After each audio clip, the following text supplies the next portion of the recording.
അപ്പോൾ ഇന്ന് നമ്മളിവിടെ ഉണ്ടാക്കാൻ പോകുന്നത് ചിക്കൻ പെരട്ടാട്ടാ. നമ്മൾ ആദ്യം എന്ത് ചെയ്യണം, എണ്ണ ഒഴിച്ച് സൺഫ്ലവർ ഓയിൽ ഒഴിച്ചിട്ട് നന്നായിട്ട് ലേശം ഗാർലിക് നന്നായിട്ട് ക്രിസ്പി ആക്കിയിട്ട് എടുക്കണം കേട്ടോ. നമ്മുടെ വെളുത്തുള്ളി ഇവിടെ നന്നായിട്ട് മുരിഞ്ഞ് വരുമ്പോൾ നമ്മൾ എന്ത് ചെയ്യണം, നമ്മൾ വളരെ കനം കുറച്ച് അരിഞ്ഞ സവാള ഇതിലേക്ക് ആഡ് ചെയ്യണം കേട്ടോ. അതേപോലെ നമുക്ക് അവസാനത്തേക്കുള്ള കുറച്ച് സവാള എന്ത് ചെയ്യാം, ഗാർണിഷ് ചെയ്യാൻ വേണ്ടിയിട്ട് വറുത്തെടുക്കാം. ആവശ്യത്തിനുള്ള ഉപ്പിട്ട് കൊടുക്കാം കേട്ടോ. അത് നന്നായിട്ടൊന്ന് ബ്രൗൺ ആക്കിയിട്ട് എന്ത് ചെയ്യുക, വഴറ്റിയെടുക്കാം. ഇവിടെ സവാള ഒന്ന് വരണ്ട് വരുമ്പോഴേ നമുക്ക് എന്ത് ചെയ്യുക, ചെറുതായിട്ട് കട്ട് ചെയ്ത പച്ചമുളക് വേപ്പില ഇതിലേക്ക് ആഡ് ചെയ്യാം കേട്ടോ.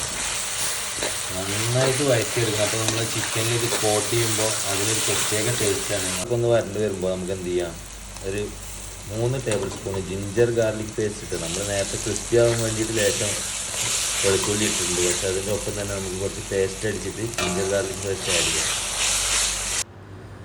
അപ്പം നമ്മുടെ സവാള ഇവിടെ നന്നായിട്ട് വഴണ്ട് വന്നിട്ടുണ്ട്. ഇനി നമുക്ക് എന്ത് ചെയ്യാം, അതിലേക്ക് ഒരു 1/2 ടേബിൾ സ്പൂൺ മഞ്ഞൾപ്പൊടി ചേർക്കാം കേട്ടോ. മഞ്ഞൾപ്പൊടിയുടെ പച്ചമുളകൊക്കെ മാറിയിട്ട് നമുക്ക് എന്ത് ചെയ്യാം, 2 ടേബിൾ സ്പൂണ് ചുവന്ന മുളകിൻ്റെ പൊടി നമുക്ക് യൂസ് ചെയ്യാം. ഇനി നമുക്കിതിലേക്ക് 2 ടേബിൾ സ്പൂൺ മുളക് പൊടിയാണ് ഇട്ടതെങ്കിൽ നമ്മൾ എന്ത് ചെയ്യാം, 3 ടേബിൾ സ്പൂൺ നമുക്ക് മല്ലി പൊടിച്ചത് വേണ്ടിട്ട്. ഇതൊക്കെ ഇവിടെ നന്നായിട്ട് വഴണ്ട് വന്നിട്ടുണ്ട്, പച്ചമുളകൊക്കെ മാറിയിട്ടുണ്ട്. ഇനി നമുക്ക് എന്ത് ചെയ്യാം, അതിലേക്ക് തക്കാളി ആഡ് ചെയ്യാം. നമുക്ക് ഇനി തക്കാളി ഇട്ടിട്ട് നന്നായിട്ട് എന്ത് ചെയ്യാം, അതിനായിട്ട് സോട്ട് ചെയ്തിട്ട് മസാല ഇവിടെ നന്നായിട്ട് കുക്കായിട്ടുണ്ട്. അതിൻ്റെ കളർ തന്നെ കണ്ടില്ലെങ്കിൽ നമ്മൾ നന്നായിട്ട് മസാല എത്രത്തോളം നമ്മൾ ഡ്രൈ ആക്കി എടുക്കുന്നു അത്രത്തോളം മസാലയുടെ കളറും മാറും, അതിൻ്റെ ടേസ്റ്റും കൂടും. അപ്പോൾ ഇനി ഇതിലേക്ക് നമുക്ക് എന്ത് ചെയ്യാം, ആവശ്യമായിട്ടുള്ള ചിക്കൻ ഇട്ട് കൊടുക്കാം. ഞാനിവിടെ 1.5 കിലോ ചിക്കനാണ് എടുത്തിട്ടുള്ളത്. നമുക്ക് എന്ത് ചെയ്യാം, ഈ മസാലയിൽ നന്നായിട്ട് അതൊന്ന് മിക്സ് ചെയ്തെടുക്കാം. ഓക്കെ, ഇതേപോലെ നന്നായിട്ട് എന്ത് ചെയ്യാം, മിക്സ് ചെയ്തെടുക്കുക.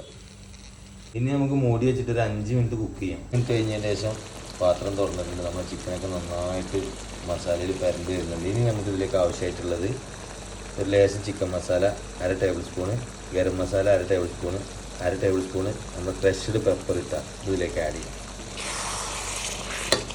ഈ സമയത്ത് നമുക്ക് ലേശം മല്ലിയില ഇതിലേക്ക് ആഡ് ചെയ്യാം. ചിക്കൻ പെരട്ട് ഇവിടെ ഏകദേശം ആയിട്ടുണ്ട്. ഇനി ഇതിൻ്റെ മെയിൻ ഇൻഗ്രീഡിയൻസ് എന്ത് ചെയ്യുക, നമ്മൾ വറുത്തെടുത്ത സവാള ഇതിൻ്റെ മേലെ തൂക്കിയിട്ട് ലാസ്റ്റ് മല്ലിയില ഇട്ടിട്ട് നമുക്ക് എന്ത് ചെയ്യാം, അത് വൈൻഡപ്പ് ചെയ്യാം.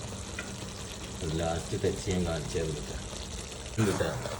അതുതന്നെയില്ലേ, നമ്മൾ ഓവർ ഗ്രേവി ഇല്ലാതെ എങ്ങനെയാണ് ചിക്കൻ പെരട്ട് ഉണ്ടാക്കുക, ഈ ഗ്രേവി കൺസിസ്റ്റൻസിയാണ് നമ്മൾ ചിക്കൻ പെരട്ടിൻ്റെ ഒന്ന് ഉണ്ടാക്കി നോക്കിയിട്ടാണ്. അപ്പോൾ എന്താണ് ലാസ്റ്റ് പറയാനുള്ളത്, ഹെൽത്തി ആയിട്ട് ഇരിക്കുക, നന്നായിട്ട് കുക്ക് ചെയ്യുക, സ്വന്തം വീട്ടിൽ നിന്ന് തന്നെ കഴിക്കുക, ആരോഗ്യത്തോടെ ഇരിക്കുക. ലൈക്ക് ചെയ്യുക, സബ്സ്ക്രൈബ് ചെയ്യുക, കമൻറ്റ് ചെയ്യുക. എന്തെങ്കിലും മോശം നമുക്ക് തോന്നിയിട്ടുണ്ടെങ്കിൽ അതും അടയാളപ്പെടുത്തുക.